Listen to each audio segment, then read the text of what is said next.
श्री स्वामी समर्थ. नमस्कार, मी नंदिनी. माझ्या यूट्यूब चॅनलवर तुमचं खूप मनापासून स्वागत करत आहे. तुमच्या मनातील सर्व चांगल्या इच्छा स्वामी महाराज पूर्ण करो ही स्वामींच्या चरणी प्रार्थना करते आणि आजच्या व्हिडिओला सुरुवात करते. तत्पूर्वी तुम्ही जर चॅनलवर नवीन असाल तर चॅनलला सबस्क्राईब करा. त्याचबरोबर शेजारचं जे बेल आयकॉनचं बटन आहे ते प्रेस करा, जेणेकरून मी जेव्हा नवीन व्हिडिओ अपलोड करेन त्याचं नोटिफिकेशन तुम्हाला मिळेल आणि तुम्ही एकही व्हिडिओ मिस करणार नाही. तर चला करूया व्हिडिओला सुरुवात. आज आहे कार्तिक विनायक चतुर्थी.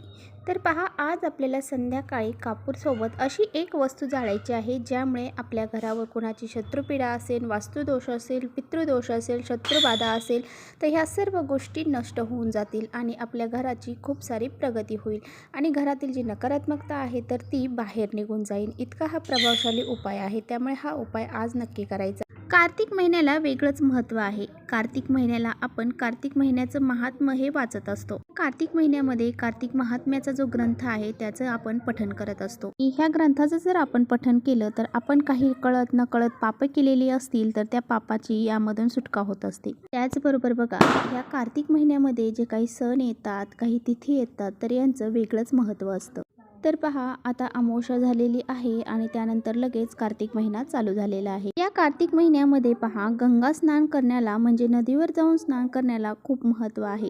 पवित्र गंगेमध्ये स्नान केल्याने आपले जे काही पाप असतात तर ते धुवून तर जातात. त्याचबरोबर आपल्याला काही पितृदोष असेल तो सुद्धा नष्ट होऊन जातो. तर बघा, प्रत्येक वेळेसच आपण आंघोळ करायला गंगेवर जाऊ शकत नाही. तर मग आपण तेच गंगाजल जे आहे तर ते रोज आंघोळीच्या पाण्यामध्ये टाकून त्याने आंघोळ केली तर आपलं जे काही तर पहा, प्रत्येकाच्या जीवनामध्ये काही ना काही कष्ट, अडचणी, संकट ह्या असतातच. असं कोणतीच व्यक्ती नाही की त्याच्या जीवनामध्ये कोणतेच दुःख नाही किंवा अडचणी नाही. तर प्रत्येकाच्या जीवनात ह्या गोष्टी असतातच. त्यामुळे आपल्या जीवनातील ह्या गोष्टी दूर करण्यासाठी, त्याचबरोबर आपल्या घरावर कोणाची वाईट नजर असते, त्या शत्रुपीडा असते, तर असे हे लोक जे आहेत ना ते कधी कधी आपल्या घरातले सुद्धा असू शकतात किंवा मग बाहेरचे सुद्धा असू शकतात.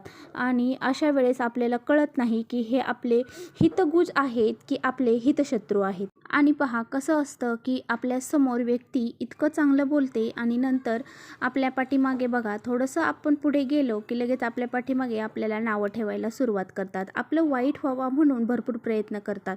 तर असे लोकसुद्धा असतात. तर हे असे शेजारी पाजारीसुद्धा असू शकतात. हे लोकसुद्धा, यांनासुद्धा कधी कुणाचं चांगलं झालेलं खपत नसतं. त्यामुळे ते लोक भरपूर प्रयत्न करतात की आपल्या घरावरती वाईट नजर लावतात. मग अशी ही शत्रुपीडासुद्धा आपल्याला असू शकते. किंवा मग वास्तुदोष. तर आपली वास्तू जे आहेत, आपण स्वतःसुद्धा घरामध्ये भरपूर काही गोष्टी बोलतो. म्हणजेच काय की आपण घरामध्ये काही वाईट शब्द बी बोलतो तर त्याची नकारात्मकता घरामध्ये साठली जाते आणि ही नकारात्मकता जेव्हा घरामध्ये साठते तेव्हा ती आपल्या प्रगतीमध्ये अडथळा निर्माण करते. आपल्या घरामध्ये कटकटी, भांडणे हे सुरू होतात.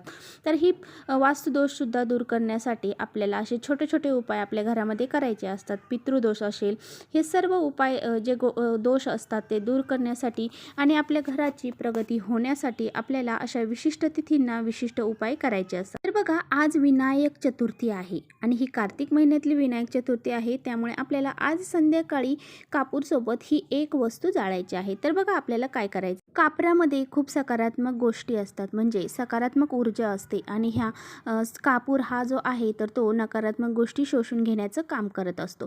त्यामुळे आपल्याला माहीतच आहे कापराचे महत्त्व. अतिशय महत्त्वाचा उपाय आहे आणि खूप साधा आणि सोपा उपाय आहे. अगदी 2 मिनिटाचा उपाय आहे. परंतु हा उपाय जर आपल्या जीवनाचं काहीतरी भलं करत असेल तर आपल्याला हा उपाय करून बघायला काहीच हरकत नाही.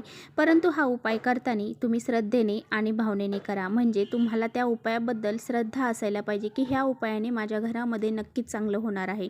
अशी भावना, आपल्या ही सकारात्मक भावना आपल्या मनामध्ये असायला हवी. तर बघा, आपल्याला कापूर घ्यायचा आहे. तर बघा, आपल्याला काय करायचं आहे, एक मातीची पंती घ्यायची आहे किंवा मग ज्यामध्ये आपण कापूर जाळू शकतो अशी एखादी वस्तू घ्यायची आहे आणि त्यामध्ये कापूर ठेवायचा आहे. भीमसेनी कापूर घ्या.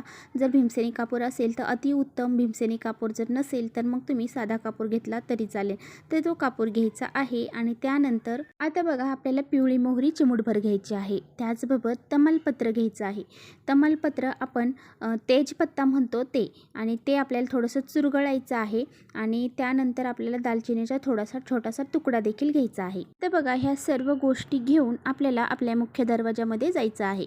आणि जो आपला उंबरठा आहे, तो उंबरठ्याच्या बाहेर आपल्याला आपल्या डाव्या साईडला म्हणजे दरवाजाच्या उजव्या साईडला आणि आपल्या डाव्या साईडला आपल्याला ही एक पंती ठेवायची आहे आणि ती प्रज्वलित करायची आहे. आता ह्या वस्तू ज्या आहेत तर त्या पूर्ण जळून द्यायच्या, आणि जळून झाल्याच्या नंतर त्या सर्व आपल्याला नंतर दुसऱ्या दिवशी किंवा मग ती राख शांत झाल्याच्या नंतर आपल्याला ती एखाद्या झाडाखाली टाकून द्यायची आहे किंवा मग निर्माल्यामध्ये टाकून दिली तरी चालेल. तर बघा ह्या वस्तू जाळत असताना आपल्याला ह्या वस्तू जोपर्यंत जळत आहेत तोपर्यंत श्री गुरुदेव दत्त, श्री गुरुदेव दत्त असं आपल्याला मंत्र उच्चारण करायचं आहे. श्री गुरुदेव दत्त यांचं स्मरण करायचं आहे. किंवा मग तुम्ही ओम श्रीम विघ्नहर्ताय नमः या गणपती बाप्पांच्या मंत्राचा जप देखील करू शकतो. बघा अशा प्रकारे आपल्याला हा उपाय आज संध्याकाळी करायचा आहे.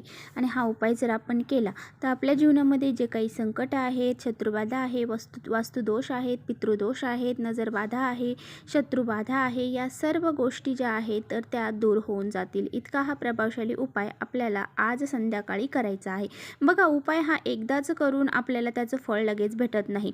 तो उपाय हे अशा तिथी ज्या असतात ना त्यांना वारंवार जर केले तर त्याचं फळ आपल्याला नक्की भेटत. बघा हा उपाय करत असताना मी माझ्या घरातली जी सर्व नकारात्मकता आहे, दोष आहेत, ज्या काही गोष्टी आहेत, अडचणी आहेत, त्या सर्व मी ह्या मध्ये जाळून टाकत आहे. अशी सकारात्मक भावना आपल्याला आपल्या मनामध्ये ठेवून हा उपाय करायचा आहे. तर चला इथेच करूया व्हिडिओचा एंड. व्हिडिओ आवडला तर नक्की लाईक करा. चॅनलवर नवीन असाल तर चॅनलला सबस्क्राईब करा. परत भेटूया अशा छानशा व्हिडिओसोबत. तोपर्यंत श्री स्वामी समर्थ.